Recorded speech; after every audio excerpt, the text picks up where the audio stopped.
Season 13 Honor of Kings rank season hella messy right now because of the item and also hero changes. You don't know what to play? Don't worry, I got you. Let me show you what are the best heroes in rank right now for this rank season. Let's go. Starting off the tier list, we have Clash Lane here. So, the new introduction of Chicha, the Forged Maiden in Season 13. She's hella strong right now with her spell kit. Her ability to reset spells in the laning phase gives her such an advantage towards enemies here. And she's one of the rare Clash Lanes to actually do true damage against your opponents here. Because for her to do that means that she can really duel tanks and also burst squishies with relevant ease in this patch alone. For me, Chicha, if you're into backline assassination, if you're into strong laning phase, this is definitely the hero for you. Do learn to pick her up or check out my tutorial on Chicha. Next up, Byron, if you're into something straightforward, he's still always on top of this list because of how easy it is to play him. Strong healing, strong sustain, but mobility-wise, you don't really have a lot of dashes here, so you gotta learn how to pace yourself in teams. But sustain is really what Byron is strong for. Big shields, big heals from your spell one. So for me, if you're into easy Clash laners and strong ones that's still in meta, definitely Byron the Spark Mace. But if you're into wombo combos though, big engages, background assassination, Mayin, Dharma, super good for those players who want to go for backline dives. Because for me, these two heroes, yes, you can say that their laning phase is not that good. Their playstyle is very difficult to learn because of how much CC combos I need to learn. Because Mayin has like what, essentially 4 to 5 spells to learn. And for Dharma, how do I get into the backline with a spell one flash? Those are things you need to learn, but when you actually learn and get the rewards of it, the way that you play these heroes, easily game changers if you can get the right setup here. But if you're into something more team play, if you're into something more big of an engage, AoE setups, pushbacks, Guan Yu, this horse is super duper good. We can see that, oh, Sagi, this hero hasn't been really that easy to play, but with the recent revamp of Guan Yu, I think like what, 2-3 patches ago, he's easy to play in lane. He has more sustain if you park your horse in the bush to eat grass. I don't know, like, it's pretty cool, right? And then his setup is easier compared to before. So definitely, if you're into those fancy big team fights wombo combos, do pick up Guan Yu, because the only difficult thing about him is really to learn your analog control and how to push people back to the enemy team.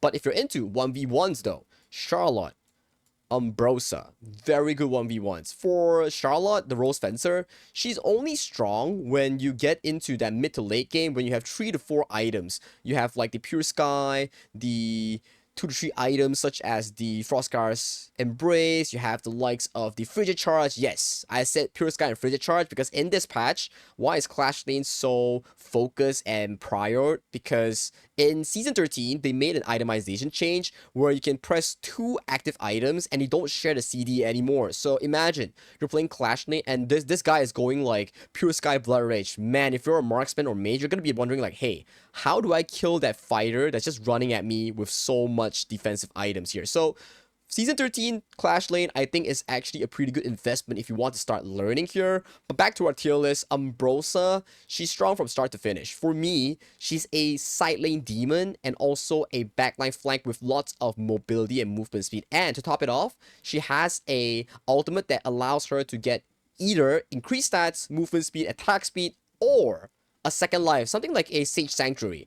And finally, honorable mention, out of so many patches that Fatih got nerfed, he's actually still pretty relevant here because of his ability to 1v1, his ability to dive the backline with his spell 1 flash. Yes, you can say that his stats is not as good as before, but he's not that difficult to play, he's not that difficult to execute, his rewards are still there, and he's pretty good if you build the double active item, Pure Sky Blood Rage, and into the new Dragon Rage that we have that applies on spells. So for Fatih, he's more of a sustained late to mid game monster right now. So for Clash Lane, really these heroes, they never leave the charts. You can see it's actually very similar to our previous tier list, but we reintroduced things like the Umbrosa, like the Guan Yu, and the recent favorite Chicha here. So if you want something easy to play, do give Byron and Fatih a try. If you want something that's slightly difficult but super duper rewarding, Chicha is definitely a super top tier Clash Lane right now. But if you're into wombo combo team fights, Mayin, Dharma, and also Guan Yu, picks are for you here. So that's all about Clash Lane. Let's move to jungle. Alright, jungle. So Pei, still there. super strong tempo jungle, one of the most busted jungles. If you can get that early game in for yourself, you really win out of the game before the 8 to 10 minute mark here. But at the expense of knowing the game super well and knowing how to snowball yourself, get the most farm in the game, because Pei is one of those heroes where you need 800 to 1000 GPM, meaning that at 10 minutes, you need minimum 8000 gold to be really dominating of a player in the game itself. But definitely very worthy of an investment if you're into those tempo, rotational basis style, stealing away those jungle monsters from enemy team, pushing towers and leaping away towards safety. Definitely a hero for you if you're into that carry style. But if you're into fast hand, fancy mechanics, and still strong in the meta, it gotta be Jing and also Luna here. For me, these two heroes, they're always in the meta because of how strong they are and how limited the counters are in the game.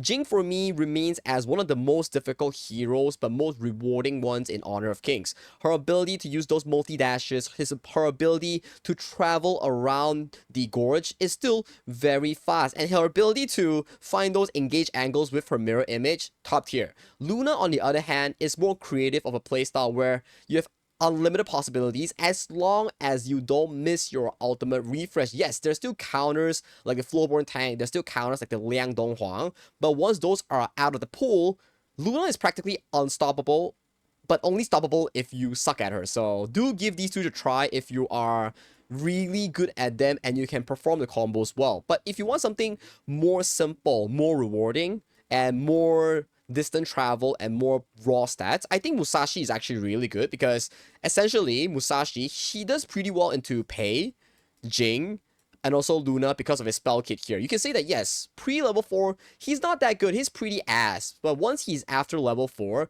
he has a lot of options here. In this patch, you can go raw damage Musashi, full damage build, you can go semi-tank Musashi. All these, they work, and he does really well with his ultimate in cutting down the healing, in locking down these annoying, pesky jumpers that has like 10,000 mobility spells here. So do give him a try, because I do think that he's pretty worthy in this patch alone. But if your teammate has a Dolia, if your teammate has a refresh spell like Dolia, pick up Yang Jian. Twilight is busted right now.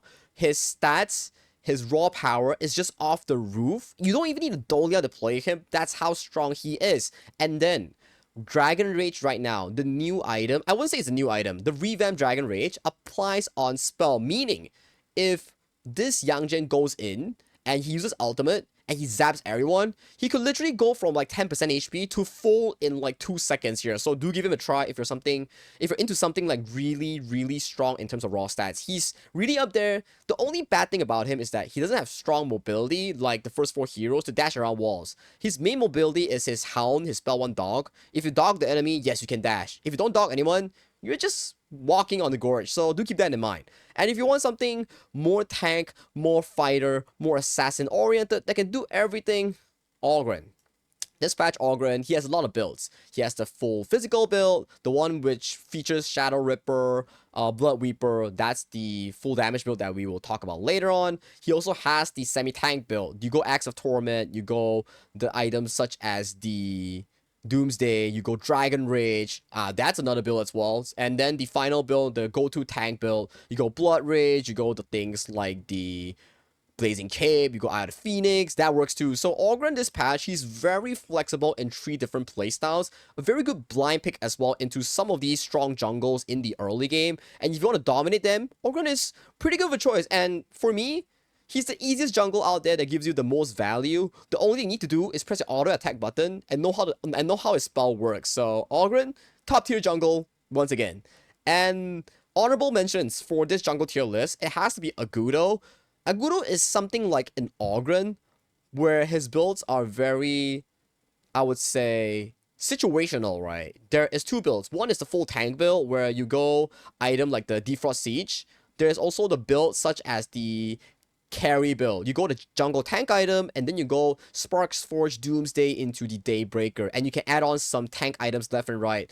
So he has a lot of playability depending on what your team needs, and also he's really easy to play with his release jungle spell, with how fast he clears and runs around the map. So do give Agudo a try if the enemy isn't just running into a jungle at level 1. And then another honorable mention, it has to be Kaiser. Although we haven't really received the Kaiser revamp in the KOG server where he can auto attack to jump over walls. But in terms of raw stats, I do think that Kaiser is still really strong and up high in the tier list because 1, he's easy to play, 2, he's innately tanky, 3, he counters Chicha, so anyone that comes into Kaiser's face will get slapped heavily by his sword. So for jungle, we really are splitting it to 2 styles. 1 is the super carry jungle centric style where you need a lot of skills and macro knowledge to learn about the game. 2, raw stats. We have Yangjian Trilight, we have Ogren Soul Guide, we have Kaiser, we have also Agudo. These, they don't really take a lot of mechanics to master, but their ability to dominate games because of how they are designed, they're really well worth it for you to pick up. So that's jungle. So let's talk about mid lane. For mid lane, although we keep saying the recent meta is more towards the utility mages, but still, Mai Shunui takes the top spot because of her ability to travel around the map, her ability to set up backline, set up early game, still top tier hero. Only difficulty, same as Jing, same as Luna, is based on the player's ability to really understand this hero here. If you can get her going, great. If you can't, then it kind of sucks, right? But hey, that's the beauty of a difficult hero. But if you want something less difficult, but more rewarding, I think Nua definitely takes the top spot as the goddess of mid lane, Matral, for this patch. Super strong poke in the mid game, and in early game, you can use your teleport spell to assist the sidelines, and late game is where your damage becomes super duper scary to tanks, to squishies, and everyone in the game, because she's one of those mages that's not affected by the itemizations here. The next hero to her is Ganemo, but because of the scepter nerf, because of all the itemization nerfs, he's not really up there right now. But Nua, she can be played as a poke mage and also a burst mage in the late game here, so definitely well deserved of the top spot. But if you want something even easier but super rewarding, Lady Zhen.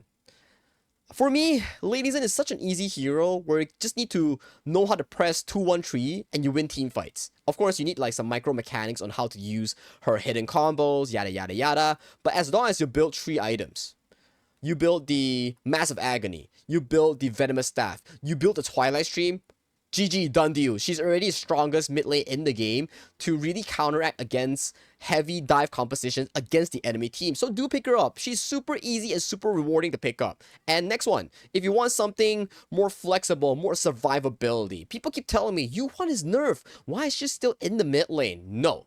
She's nerfed in the jungle, but mid lane Yuhuan is still top tier. Because why? She has healing, she has sustain, she has setup, she has super good wave clear in the early game. That's why she's played as a roamer though. But in the mid lane, she has 2 different builds. I mean 3 different builds. 1, tanky build, which is the half tank, half magical damage build. Number 2, super assisting build, utility build like the Massive Agony, into the Venomous Staff, into things like the Twilight Stream. Tanky, strong, very good. And if there's a Dole on your team, you can go the full magical build to amp up for that late game. All these are available and flexible for Yuhuan specifically in that mid lane here. So do pick her up if you're into something more flexible and more first pick worthy.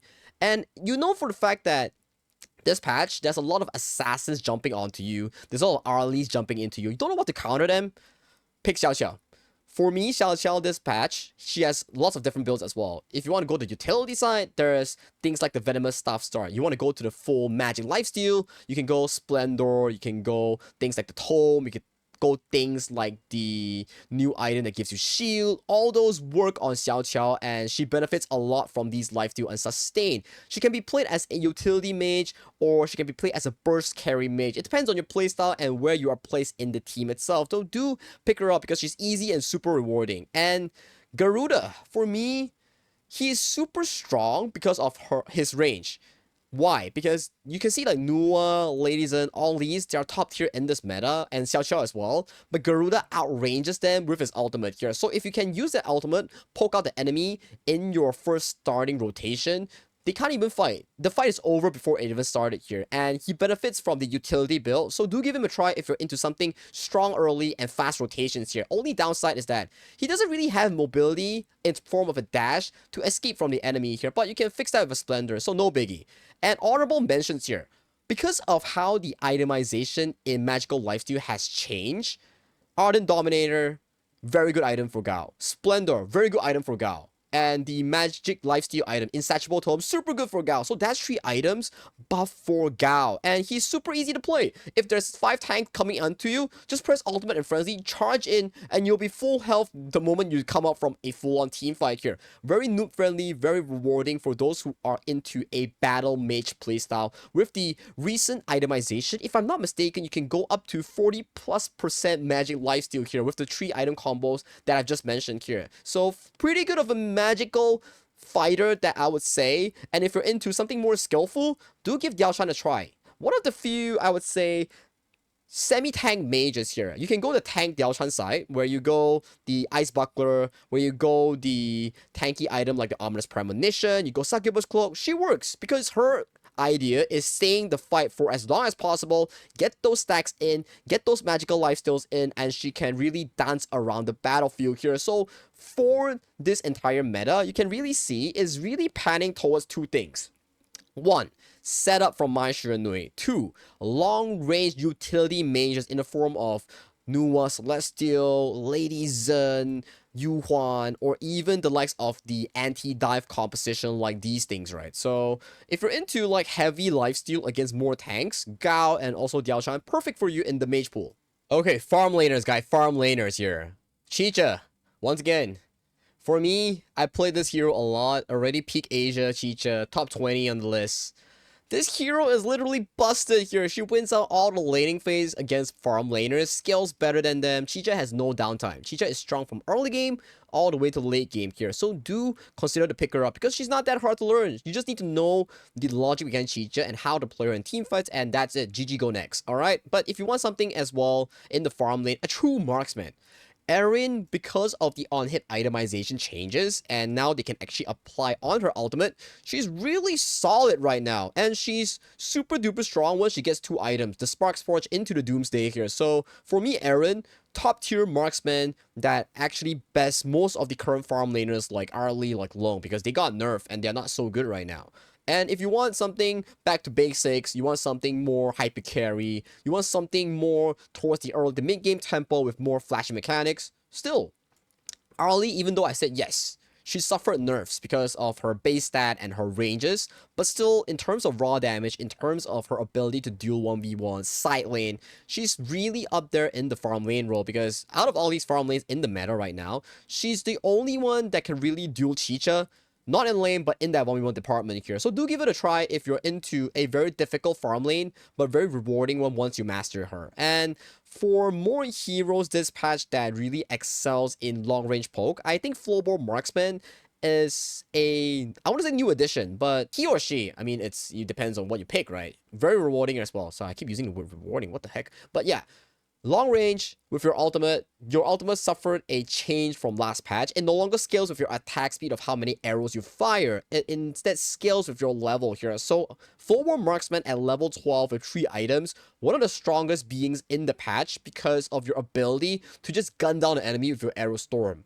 For me, Flowboard Marksman, the only problem with this hero is that your mobility heavily relies on whether you can actually get enemy units to reposition yourself. Other than that, it's a pretty perfect hero, I would say, in the farm lane pool. The decent laning, but only loses to things like the Channel or things like the Lady Sun. But other than that, she's pretty good, yeah. And if you want something that's like strong in lane, benefits from all the on-hit items in this patch, Direnje. This hero, because of the durability changes, because of the itemization difference changes, because now the defensive items all give physical and also magical defense, and he benefits heavily from them. And on-hit items is his go-to core, one of the rare semi-tank marksmen that's similar to Chicha in this list, that can really go to an extent against all these strong marksmen in the early game. He is a 50-50 boss. You play him well, you equalize the lane. You play him super duper well. He dominates the game and wins out the game when he's 3 to 4 items here. Do give him a learn. He's very easy to learn. You just need to make sure that one thing's for sure. You land your golden token, your ultimate, and the enemy instantly loses 50% of their defensive stats. And the next one, although Channel and Crit Marksman, they're not so good in this patch, but still, hear me out. For Crit Marksman, In this list, there's only Channel because Floorboard Marksman Arlie, they are going the on-hit build, Spark Sparge Doomsday, but still, on Channel, you don't necessarily have to go Shadow Ripper as your second item or first item.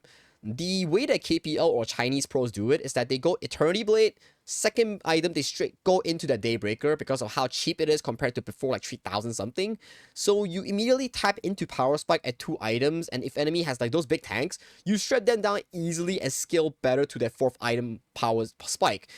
And right now the patch, right, the reason why Doomsday is so good is because Doomsday no longer does current health damage. They do max health damage, meaning if enemy is low health, you still do as much damage to them because of Doomsday. So keep that in mind and check out the itemization passive for Doomsday as well. And Lady Soon is one of my go-to favorites. Another crit marksman that is heavily favored in the meta and wins out almost everybody in this list. Aside from maybe not Direnjie, but she's known for her ability to destroy lanes, destroy family, sorry, and also her ability to burst out enemies. She's more like a poke and run sort of marksman, where your builds, there's 2. One is the on-hit build, I would say not on-hit, the spell casting build, where you go Eternity Blade into Master Sword, or the full crit build with movement speed, Eternity Blade into Daybreaker, Shadow Ripper, and you don't go Blood Weeper now, you go Doomsday. Every single marksman, screw the Blood Weeper, change it to Doomsday because it's just too good of an item to build when you're against those big HP tank raid bosses here. So for these farm laners, great. Do you say Long is still bad? No, Long is still decently fine. Although he's nerfed, you can no longer do that 3-1 auto attack combo and enemy just disappears from the map. He's still pretty darn solid. One of the best marksmen to play if you don't really have hands. Because you have your ultimate to bail yourself out of safety. You can just like fly around and then reset. And you also have your 3-1 auto attack combo to really burst down squishies or force away the enemy with your innate healing and innate knockback. So if you are new to marksman, give Long a try. He's really easy to learn. I'm telling you, I swear, on God. But that's the farm lane pool, right? If you really want something easy, very rewarding, Aaron, Floorboard Marksman, Long, top tier. If you want something difficult and very fun, Chicha, Arlie, these 2, alright? That's the farm lane pool here. So let's go into the final one, the roamers. Okay, roamers didn't really get affected by the itemization or hero changes, aside from roamer 3rd tier item being more expensive. Other than that, it's still pretty much the same compared to season 12. So healing roamer is representative having Diadea and also the likes of Yu Huan. Diadea infinite scaling, super strong CC, annoying crowd control, and the money she earns from healing teammates or damaging enemies, she funds it into more healing and more damage off her ultimate here. So very strong of a roamer from start to finish. But if you want something easier to play, do pick up Yu Huan here. Very flexible of a mage roam where she can go tanky, heal, pump up a lot of like sustain for your teammates, be that frontline that you need, set up those spell 2 stuns, or play the magical second carry mage build. Don't do it, your teammates will flame you, but it really works out. So if you want Yu Huan, do try her out. Super duper good of a roam with strong early game clear, and your level 4 ultimate bails you out of like very sticky situations here. Very strong of a mage. I mean, roam, yeah, roam, right. Okay, she's not a mage. Okay, next up will be another tank roam that has been released for 1 or 2 patches if I'm not mistaken. Lapu. Although this thing got nerfed, right? The way that this hero performs against Zhang Fei and also Lian Po, just top tier. Solid engage, good passive that gives you magical and physical defense, and also super good setup with your strong ultimate flash combination. Very good investment to pick him up. And if you want something more natural, if you want something more hard to play but strong in team fights, big AoE, Zhang Fei. The only thing that I don't recommend new players is to play Zhang Fei. You know why? If you can't land your ultimate, which is a skill shot, you're essentially useless. Because once you miss that ultimate, you're like, oh, haha, I missed that ultimate. Enemy ran away and I can't really pounce on them because they're already out of the fight. So it's a bit awkward, right? But once you master Zhang Fei, very rewarding of a roamer. Can peel, can engage, can play lane wall with your shield. So very flexible of a roamer. Just need some time to really practice. But you want something super duper easy to learn. Another engaged roam, Earthshaker, Lian Po. This thing is super tanky once you stack finish that rage bar, and his ability to be CC immune really counters out against some of these strong and pesky crowd controls in the game. So he's really strong in holding grounds and also bushes for those big visions that your team needs to start off objectives or do proper rotations on towards the cross lane here. So tank roams, definitely these three: Lapu, Zhangfei, and also Lian Po. And if you're into utility roams, do give Mozi, the Peacekeeper, and also Liang a try. For me, Mozi, he's super duper strong in lane and also mid game. In lane, if you're into the enemy marksman, you just need to land 1 or 2 of your spell 2 stuns, and the laning phase is already over. Very annoying to deal with, but please, for the love of God, roamers, don't build him magical build. Build him semi-tank, build tank items on him. He still functions the same. When you play roam, don't think about doing damage. Think about how you can provide CC, how you can provide the zoning and control your team needs as a roamer. Don't think about doing damage, guys, as a roamer, okay? And if you're into even more lockdown, into level 4 strong control against some of these like annoying jungles like Jing, Luna, or things like the Diao Chan, or things like the Guan Yu, pick up the likes of a Liang. Because this Tollmaster, once he hits level 4, it's just go, go, go, lockdown kill, lockdown kill. But if your teammates are stupid, or if your teammates are solo kill, and they don't follow you, try not to pick Liang, because he's really teammate reliant in making those kills happen with your ultimate combos here. And an honorable mention here, you guys keep asking, where's Dolia? She's so good. But guys, keep in mind, Dolia is only good when, and only when, your teammate has a brain. Imagine if you are not refreshing for the correct teammate and they don't know how to use that Dolia refresh with style or ease. It's useless. But of course, with the introduction of Yang Jian, Xiao Qiao, and things like the Chicha in the tier list, Dolia is actually really good of a roamer to play if and only if you are playing with a friend or a duo or trio or 5-man party here. If you're playing solo, please avoid Dolia. It's so unstable because you don't know who you will be matching with, okay? But of course, that's all for the tier list here. If you are into more of this content, do drop a like and subscribe. My name is Sagi, an English content creator and caster for Honor of Kings, and I'll see you in the next video.